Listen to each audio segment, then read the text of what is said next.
Alors, Louis Maloir-Comayou vient d'amener une autre notion qui est importante, qui est utilisée et expliquée aussi par le président de la République, mais bien des spécialistes qui abordent ces questions, c'est de nous dire qu'il se décide aussi dans cette région, il se prépare parfois des missions terroristes qui se traduiront sur le sol français.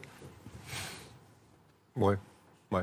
Ça vous Écoutez, le terrorisme qu'on connaît depuis la disparition de Daesh, c'est quand même du terrorisme endogène. Hein. Il y a très peu d'opérations terroristes qui sont parties de la zone sahélienne. Il y a effectivement... Le patron de la DGSI vient de le dire, et vous pensez qu'il exagère ou qu'il fait de la politique? Non, je crois que si vous voulez... votre avis, c'est important de vous entendre. Non, je crois que si vous voulez... D'abord, sur le premier point que vous évoquiez, c'est la relation classique de l'ancien colonisateur avec ses ex-colonies. C'est-à-dire, quand il s'en occupe, il fait de l'ingérence, quand il s'en occupe pas, il s'en désintéresse. Oui. Bon, on a le même rapport avec l'Algérie, si vous voulez. Bon.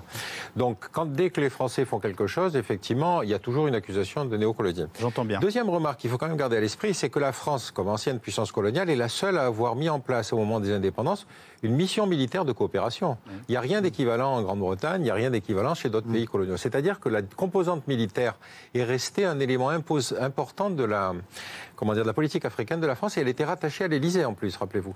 Bon, donc si vous voulez, cette impression-là qui a amené un certain nombre d'interventions... Ce que vous venez de nous dire est très intéressant. Pourquoi les Britanniques ne l'ont pas fait? Parce qu'ils ont considéré d'abord qu'un certain nombre de leurs colonies, si vous voulez, pouvaient vivre leur vie, et puis finalement, ils n'ont pas jugé utile que... Ils ont recentré complètement leur politique sur l'Europe et sur l'Amérique après les indépendances.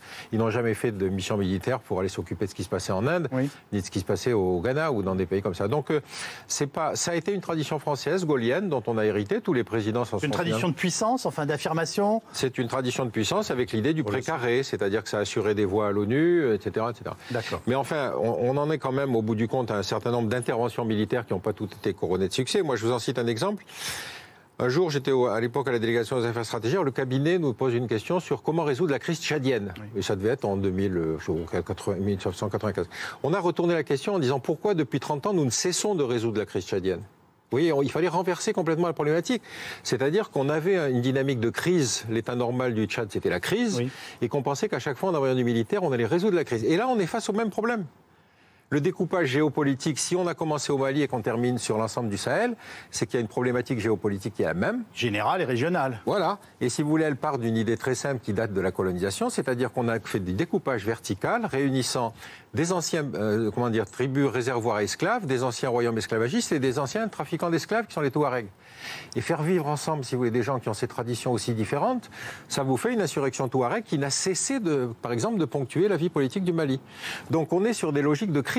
Et ce n'est pas de l'intervention militaire qui va faire résoudre ça. Non, mais vous êtes en revanche en train de nous expliquer qu'il n'y a pas de solution. Je ne veux pas le dire aussi franchement, mais enfin, je veux dire que la solution militaire ne doit pas précéder l'analyse politique.